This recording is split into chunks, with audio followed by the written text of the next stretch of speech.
जाएंगे, वरना जैसे हर बार हमको आश्वासन देकर भेज देते हैं, यदि इस तरह हम जाते रहेंगे तो इनका मनोबल हाई होगा और हमारा मनोबल डाउन होगा। हमारा आदमी को लगता है कि बार बार जाते हैं वापस चले आते हैं, ऐसा नहीं है। पिछले 25 वर्षों के दौरान जितने भी आंदोलन हुए हैं, निश्चित रूप से हर आंदोलन ने कुछ न कुछ पाया है, लेके हम भी जाएंगे। इनको जिद है हमारा अपमान करने की, तो हमें भी जिद है अपना सम्मान पाने की। हम यहाँ से किसी भी कीमत पर अपना सम्मान खोकर नहीं जाएंगे, सम्मान भी पाकर जाएंगे, अधिकार भी पाकर जाएंगे और ये दिखा के जाएंगे कि जिंदा लोग हैं। मैं आपसे कहना चाहता हूँ, जिन लोग गलती से भूल से यहाँ आ जाते हैं, कई बार वो जा चुके। जो लोग किसी तरह गलती से भूल से आ गए थे सुबह, वो तो अब जा चुके। मुझे पूरा विश्वास है जो लोग यहाँ बैठे हैं वो ईंट से ईंट बजा के जाएंगे और कुछ ना कुछ निर्णय पाके जाएंगे, परिणाम लेके जाएंगे। इन्हीं सब बातों के साथ मैं अपनी वाणी का विराम करता हूँ। जय हिंद, जय भारत, जय जवान, जय किसान। बहुत अच्छी बात कही प्रधान जी ने, और ये भी बताया कि बिना निर्णय के हम यहाँ से जाएंगे नहीं। मैं पहले भी आप सबको बता चुका हूँ कि जब तक कोई हम निर्णय, ठोस निर्णय हमको नहीं मिलेगा, तब से हम यहाँ से जाने वाले नहीं हैं। मैं इसी कड़ी में आगे चंद्र प्रधान जी जो पतवाड़ी से वो आए और सूक्ष्म में अपनी बात रखें। मेरा सभी आने वाले वक्ताओं से अनुरोध है कि बहुत लंबी लिस्ट मेरे पास है, तो उसको बताएं तो और अच्छी बात है। बाकी जज्बा सबके अंदर है, सब लड़ने के लिए तैयार हैं, बैठने के लिए तैयार हैं और यहाँ रुकने के लिए भी तैयार हैं। ग्रेटर नोएडा प्राधिकरण के सामने हमारे अध्यक्ष महोदय जी किसान आए हुए हैं अपनी मांगों को लेके। कुछ प्लॉट नहीं लगे हैं, कुछ लीज बैक नहीं हुई है और कुछ को अभी तक 6% के प्लॉट नहीं मिले हैं। पुलिस प्रशासन पूछता है। सबसे बड़ी समस्या हमारी क्षेत्र की ये है, अब हमारे से जमीन छीन कर लेकर दी थी औद्योगिक विकास के लिए, और औद्योगिक लेने के बजाय, उद्योग बनाने के बजाय ये बिल्डिंग पूरी कर दी, जो आज भी एक खाली पड़ी है, जिससे ना हमें कोई फायदा है ना कोई हमें लाभ है। अगर हमारे क्षेत्र में कई फैक्ट्री, ज़्यादा से ज़्यादा फैक्ट्री या उद्योग लगते तो शायद हमारे बच्चे में रोजगार मिलते, दुकानदारी होती, किराएदारी होती, कुछ ना कुछ फायदा होता, पर वो कुछ भी नहीं है। चलो, इसके बाद मैं ये कहना चाहता हूँ, हम अथॉरिटी के जो लोग हैं, जो कर्मचारी हैं, अधिकारी हैं, उन्हें हम कौन सी पदवी दें? मेरी समझ में इनको पदवी देने की नहीं, इनको झूठा इनको कह दी, मक्कार इनको कह दी, गद्दार इनको कह दी, दलाल इनको कह दी। अब मेरी समझ में एक नाम नहीं आ रहा, इन्हें सबसे बुरा नाम कौन सा है जो क्षेत्र में जो सबसे बुरा कहा जाए? इतने बुरे आदमी अथॉरिटी के हैं, अब झूठ बोलते हैं, झूठ बोल के आश्वासन देते हैं, करते ना देते ना लेते किसी को।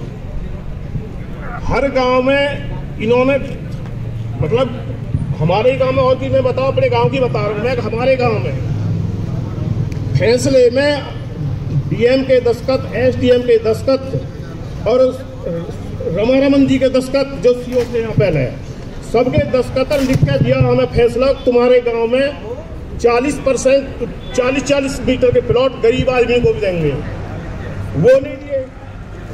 तुम्हारी जहां जमीन बनी हुई है, जिस हालत में है, जैसी है, वैसी की वैसी छोड़ी जा रही है। लिखित में जी हमारे पास, इसमें है तो मेरे पास, जो जमीन जैसी तुम्हारी आबादी बनी हुई है वैसी की वैसी छोड़ी जाएगी।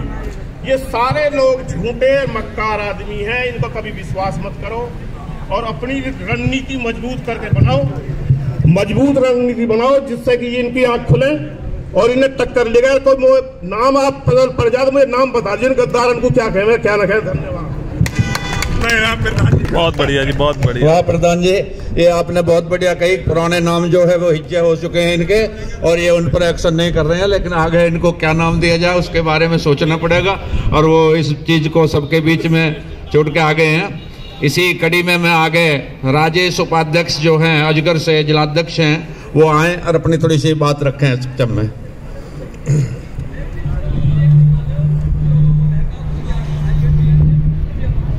धन्यवाद जी। आज की सभा की अध्यक्षता कर रहे आदरणीय अध्यक्ष जी, संचालन कर रहे आदरणीय प्रधान जी, यहाँ पर उपस्थित बड़े भाई राजकुमार भाटी जी, जगदीश लंबरदार जी, भाई रुपेश जी, फौजी बाबूराम जी, धर्मवीर यादव जी, अरुण प्रधान जी, अतुल प्रधान जी, भाई अजब सिंह भाटी जी, हमारे पुराने साथी भाई सुशील प्रधान जी, विकास जी, आदरणीय साथियों,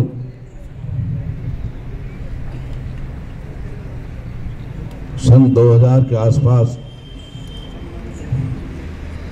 एक प्रकरण हुआ था नोएडा प्राधिकरण द्वारा, और वो उस समय की बात है जब नोएडा प्राधिकरण द्वारा अधिसूचित क्षेत्र की जमीन पर अगर किसी किसान ने, जहां उसकी आबादी थी, अगर वो एक दीवार भी खड़ी कर लेता था तो आधे घंटे में बुलडोजर आ जाता था। उस तानाशाह को, उस आताताई को अगर रोकने का कोई कार्य किया था तो उस समय राजकुमार भाटी जी, बड़े भाई और उनकी टीम के द्वारा एक बहुत बड़ा आंदोलन किया गया और बरौला प्रकरण हुआ था जिसमें करीब 50 एकड़ जमीन छीन ली गई थी किसानों से, पुरानी आबादी की, और 1.5 महीने तक नोएडा प्राधिकरण का आंदोलन चला और हम लोगों को उठाकर आगरा जेल भेज दिया गया था। आगरा जेल से आए, तुरंत फिर चक्का जाम किया भाटी जी द्वारा, फिर से हमें रात को उठा लिया गया, फिर बनारस की तैयारी कर दी, लेकिन राजा वीपी सिंह जी के द्वारा फिर रुकवाया गया। उस समय भी इन्हीं लोगों की सरकार थी जिनकी आज चल रही है।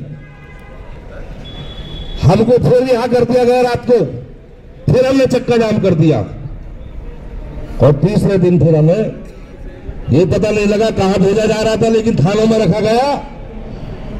और फिर उस समय जो एक औद्योगिक मंत्री होते थे राजा साहब द्वारा उनको बुलाया गया था। खैर कुल मिलाकर आज वो आबादी वहां आबाद है, और उस दिन के पश्चात नोएडा के अंदर कोई आताताई ऐसा पैदा नहीं हुआ। अगर पुरानी आबादी पर बैठा है किसान, उसको तोड़ने की हिमाकत नोएडा प्राधिकरण ने की हो, ये ईमानदारी है। लेकिन साथियों ये भी सच्चाई है कि ये गौतम बुद्ध नगर सोने की चिड़िया है।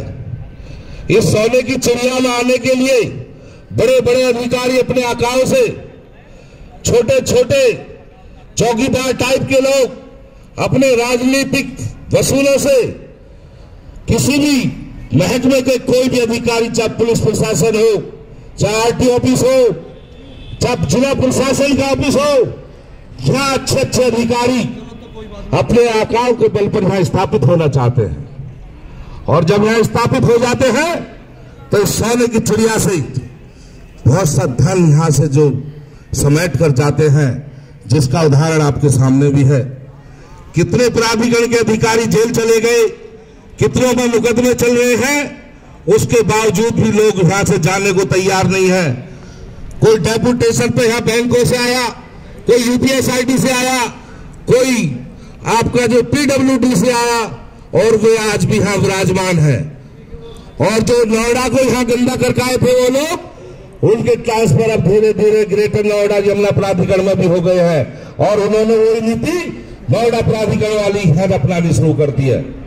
जिस देश के किसान के बल पर यह अच्छे अच्छे पार्टियों के राजस्व चलते हैं, पार्टियों को चंदा जाता है कि उस किसानों की जमीन से वही धन कुबेर ले जाके देते हैं जो यहाँ कमाई करने आते हैं, ठेकेदारी करने आते हैं, इंडस्ट्री लगाने आते हैं। उनके बालक तो आज सरसब्ज है, आज उनके बालक पढ़ लिख के अफसर है, उनके अच्छे कार्य चल रहे हैं, लेकिन किसान को उसी के कार्य में लगा दिया गया कि वो ये ना सोच सके कल को उसे मेट्रो चल रहे हैं, मेट्रो की नौकरी ना मांग ले, सरकारी अस्पताल बन रहे हैं, उनमें अपने बच्चे को नौकरी ना मांग ले, बड़े बड़े हैं संस्थान आ रहे हैं, उनमें वो अपनी अगुवाई के लिए आगे ना जाए, उसके साथ साथ वो कोई बड़ा व्यापारी ना बन जाए, उसके साथ साथ वो बड़ा ठेकेदार नहीं बन जाए।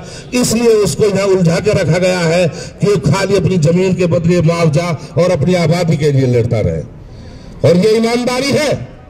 अगर ईमानदारी नहीं है तो आप देख लीजिए, क्या रोज मंत्री पड़े रहते हैं सरकार के, आज भी कोई मंत्री नोएडा के अंदर घूम रहा होगा, लेकिन किसानों को माल नहीं देकर जिसके माल से आप कमा रहे हैं यहाँ बैठ कर, जिसके माल पे आप कारोबार कर रहे हैं, जिसके माल पे आप जेल तक चले गए, जिसके माल पे आपकी कई पीढ़ी पिल गई, उसके माल को आप देने को तैयार नहीं है, वो रोड पे बैठने को तैयार है। इससे बड़ी और विडंबना कोई नहीं हो सकती।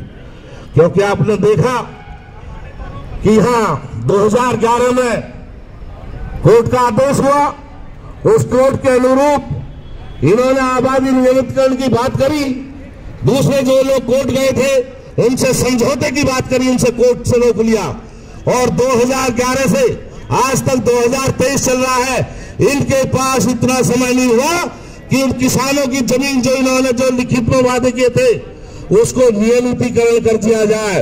ये जानबूझ कर इन्होंने नियमितीकरण नहीं किया, क्योंकि उसकी आड़ में ये पैसे कमाने का कार्य करते हैं। भूले के विभाग में बड़े बड़े जो बाबू और बैठे हैं, वो भूले में इन्हीं किसानों की फाइल पे उसी में से दूध और घी निकालने का कार्य कर रहे हैं, इसलिए उसकी फाइल को आगे बढ़ाने का कार्य नहीं होता।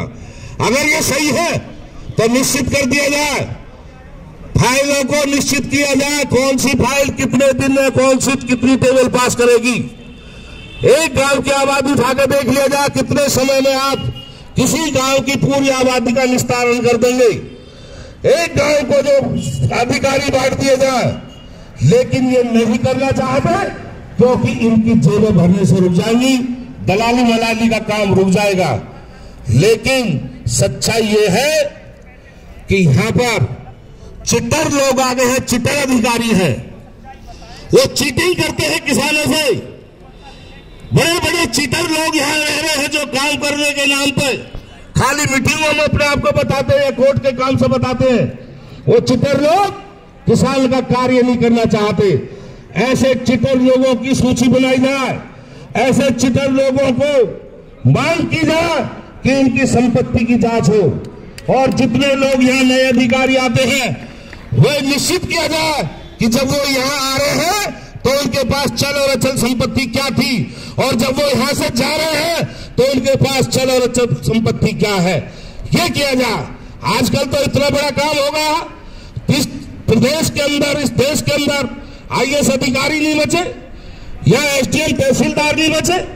नोएडा के अंदर किसी तहसीलदार की जरूरत नहीं है। नोएडा में पहला ऐसा जो प्राधिकरण है पिछले 45 साल में कि आज वह कोई तहसीलदार ही नहीं है, जरूरत ही नहीं रही किसानों कामों की। यहाँ ऐसे आईएएस है जिन्हें 3.5 साल हो गए, उनको कोई दूसरी जगह नहीं है, वो यहीं के होकर रह गए। कौन सा प्रोटोकॉल चल रहा है, कौन सी शासन की बात चल रही है? आप शासन के प्रोटोकॉल की बात करते हो, भ्रष्टाचार मिटाने की बात करते हो, लोकपाल की बात करते हो, लेकिन असली लोकपाल तो वो है जिस किसान का आपने भूखंड दे दिया 6% का, अगर 2 साल नहीं बना पाया भाटी जी तो तुरंत उस पर जो जुर्माना लग जाएगा, नोटिस आ जाएगा, कैंसिलेशन की बात हो जाएगी। तो हम ये चाहते हैं, अगर 2 साल तक आपने भूखंड नहीं दिया 6% का, 10 का, तो जो नियम आप हम पे लागू करते हैं वो नियम आप पे भी लागू हो, आप ही ब्याज दिए किसान का। और जो 2011 से आज तक आपने लीज बैक नहीं की है, अगर 2011, 12, 13 तक भी 2 साल में भी आप लीज बैक कागज कर देते तो हो सकता था मेरा बच्चा किसी अच्छे कॉलेज में पढ़ता, हो सकता था मेरा अच्छा मकान बनता, हो सकता था मेरे बच्चों को कहीं से अच्छी शिक्षा हासिल होने के बाद कहीं अच्छी नौकरी मिल जाती। लेकिन आपने वो नहीं किया, मेरा परिवार पीछे रह गया, मैं बैकवर्ड में चला गया, पिछड़ेपन में चला गया, मैं अपने बच्चों को नहीं पढ़ा पाया और अच्छी जिंदगी अपने अच्छे घर में बसर नहीं कर पाया। तो इसलिए आप पे भी उस समय से अब तक का लीज बैक न करने का क्या ईमानदारी से वो जुर्माना नहीं लगना चाहिए, जुर्माना लगना चाहिए। और इंसानियत तो बात करे सामने टेबल पर बैठ के कोई भी, और बहुत बातें हैं, लेकिन सच्चाई ये है कि यहाँ जो है चिटर लोगों का साम्राज्य चल रहा है। चिटर लोग आपका काम नहीं करेंगे जब तक आप जो है यहाँ एकता से, एकजुटता से नहीं बैठेंगे। पूरे क्षेत्र की यही पुकार है कि हमारा विकास होना चाहिए, लेकिन विकास सबका चाहिए, और कार्य करने के लिए हम 4-6 लोग आएंगे। हमने इनसे कहा तुम लड़ाई नहीं चाहते हमसे, वो तो नोएडा भी चला गया, अब ग्रेटर नोएडा भी रह रहा काफी। आप हर गांव के चारों तरफ पेरीफेरल रोड बनाइए, 30 मीटर चौड़ा पेरीफेरल रोड हर गांव के साथ बना दीजिए, हमारी सीमा निश्चित कर दीजिए। अगर